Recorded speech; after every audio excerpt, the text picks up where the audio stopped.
Welcome back. All right, so news of the day video for all you fine people for your Wednesday, December the 21st. Starting off with the Ottawa Senators and a signing that I kind of like. So an extension signed by Artem Zub. Zub is a defenseman that if you don't watch the Ottawa Senators, you may not have heard much about. You may not have thought much of him, and his stats are never jaw-dropping, but he signs a 4-year extension worth $4.6 million per season. It feels like it might be a bit high, but honestly, he's a defenseman that's really important to the Ottawa Senators. He's really been quite good. I have a hard time thinking at times that I've been thinking, what was Zub doing there? Where was that puck going? He's not one of those defensemen. So for the Senators, they show that once again they're willing to spend the money to keep these players and make sure they're keeping things together. A team that is struggling right now to get to and then get above 500. They've fallen back, of course, below 500 once again. But Zub is not a problem in Ottawa. He's part of the solution, we do hope. And so, yeah, I do like it. I know there's going to be a lot of people who think that's too much in cap hit. But I think that comparatively speaking with some others around the league and considering what he brings to the lineup, I think it's worth the risk is where I'm going to put that right now. Denis Gurianov has been granted a leave of absence, an indefinite leave of absence by the Dallas Stars for family reasons. So we don't know what these are. The Stars not getting into what exactly it is. For Gurianov, hopefully everything's okay, and he takes the time to do whatever he needs to get done and returns to the team. He's had a rough start to the season. If there's something else going on that's been distracting him, that would explain his numbers being down this year. But yeah, so he can just take care of what he needs to, and good on the Stars for letting him take that time off to get things in order. So again, hopefully everything works out for him. For the Tampa Bay Lightning, this is a situation where nobody's going to be happy. So Sergachev gets a $5,000 fine for the slash on bunting in the closing seconds of the first period last night that got everything really, truly started last night. There was no call on the play. So while everybody's talking about a trip that wasn't called late in that game last night between Pittsburgh and the Rangers, it's not the only call that wasn't made last night. And honestly, I think referees have gotten into the just letting them play part of the season, which it depends on the ref, it depends on the game, but it definitely seems like there are instances where they're just letting them play, which means letting the penalties happen and go where they may. Now, when it's a penalty that either causes or prevents a scoring chance, that's where the penalties are supposed to be getting called. And yet they don't seem to be. So again, I don't talk about it in the recaps because it'd get really murky and really mucky kind of quickly with that. Because then it would be, oh, you wanted to mention that call that was missed. Well, why didn't you mention these ones? Why didn't you mention this? And it's just it. I used to. There was a time where I would do that, and I was like, man, it's just not worth it. So I really don't get into it now unless it's something really egregious. But it had to be egregious with Sergachev for him to get fined $5,000 and no penalties called on the play.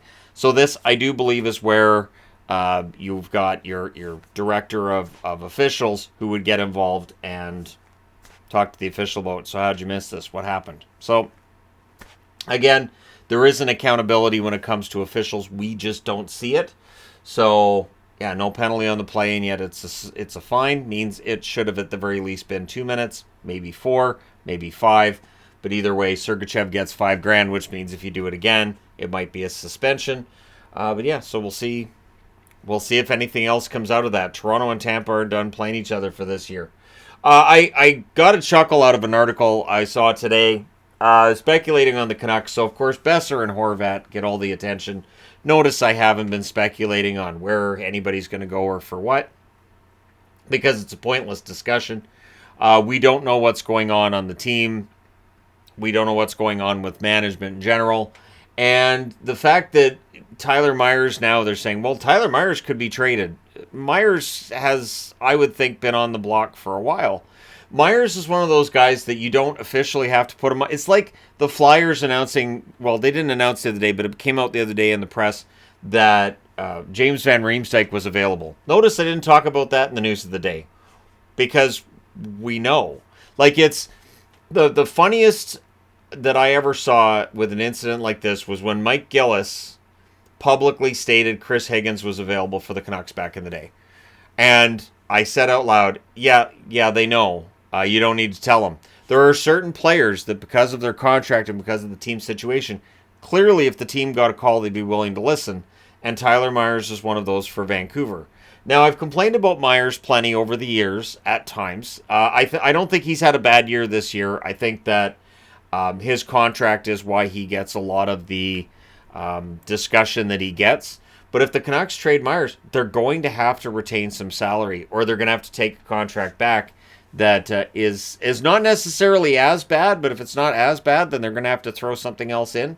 And this is where you get into that discussion of, if the Canucks are going to trade somebody off who doesn't have a great contract, they're probably going to have to throw in a draft pick, which I think is a non-starter, because they're not a team that's in a position where they should be trading away draft picks. But I saw, trade talk's going to pick up. Could be Myers, and Darren Drager reporting on this. And I have no reason to think Drager's not being 100% honest and upfront with this.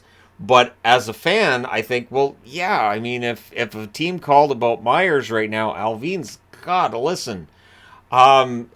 Just imagine Patrick Alvin during a press conference. Somebody calling about trade for Myers. We're not trading Myers. Fans would go crazy. If that came out, they go nuts. So anyways, Myers could be traded. I've talked about this too when it comes to Horvat. If you're looking at cap friendly and you're thinking, well, how in the world are they going to be able to make this work? They'd have to trade somebody else. In order to keep Horvat, in order to keep Kuzmenko, in order to keep things together, they'd have to be willing to trade somebody else. And I think that's why it's come out that only Pettersson is seen as untouchable, because Hughes could grab them enough assets that it really could be a rebuild / retool. I'd really rather not see Quinn Hughes go anywhere. He is the most gifted offensive defenseman the Vancouver Canucks organization's ever had. I don't know that it's close, and those guys don't grow on trees. It's really hard to acquire them. So we'll see what happens. But Myers is available. So if you want to contact your local GM and tell them to give the Canucks a call. All right. Anyways, speaking of defensemen, last night the Toronto Maple Leafs end up losing Sandin. He will not be playing tomorrow due to a neck injury from last night. So, hey, Toronto, Myers is available. So, Dubas, pick up the phone. Because I'm sure that would be well received by Toronto fans. But we would just take, throw in Sandin. He's got a bad neck anyways. Throw Sandin, maybe Liljegren, nothing major. Liljegren and Sandin for Myers. Sure. I'm a Canuck fan. I look at that and I think, you know what? We're giving up more money than they are. Clearly, they're getting the better in the deal. So, yeah, Sandin being out tomorrow, that hurts. But for the Leafs, it's been next man up on the blue line all year. They have been able to overcome major injuries on the blue line. They've been fine. I have no doubt they'll be able to do it again. Good news for Caps fans as well, in that Tom Wilson and Nick Backstrom both in regular jerseys at practice. So was Malenstein. None of them are seen as being ready to come back, but the fact that they're in regular jerseys at practice is great news. The Capitals have turned it around after a rough patch there in November, and so getting them back could absolutely help them get above that playoff line and stay there for the rest of the season. So if you're a Caps fan, you have to be happy to know that you're getting your best guys back. And this as well, Ovechkin, of course, is chasing history and getting back Backstrom, getting back Wilson. Wilson, to me, is the big one. Backstrom, great for that depth down the middle. But Wilson, they've really missed his swagger in the lineup. They have missed his ability. They've missed his... Really, all parts of his game have been missed. And I think people focus on the hits that they don't like a lot, and I think it causes people to overlook just how good of a player Tom Wilson really is. So him coming back to the Caps lineup could be huge. And last up, I wanted to talk a bit about Josh Morrissey. I've talked about doing a Josh Morrissey video, just specifically on him. But I'll mention it today, in that his point streak has now reached 10 on the blue line, which is a team record dating back to when they were the Atlanta Thrashers. And Morrissey is rightfully putting himself into the position for Norris consideration. We have a lot of defensemen this year that are having really, really solid runs, but Morrissey's has been fantastic. He's playing the best hockey of his career, and I know Jets fans are excited, and I think the Jets organization themselves are pretty excited too, and rightfully so. Morrissey's been nothing short of spectacular. So looking forward to seeing just what the Jets and Morrissey are able to do from here. Last night's game, a big win for them. But we'll see what happens going forward, right? Because that was Ottawa, and we'll see what happens going forward. But let me know your thoughts in the comments section below as always. Don't forget to hit like and subscribe if you're browsing your way through. You just happened upon this video. Thank you guys so much for watching, for all your support. I will talk to you again soon.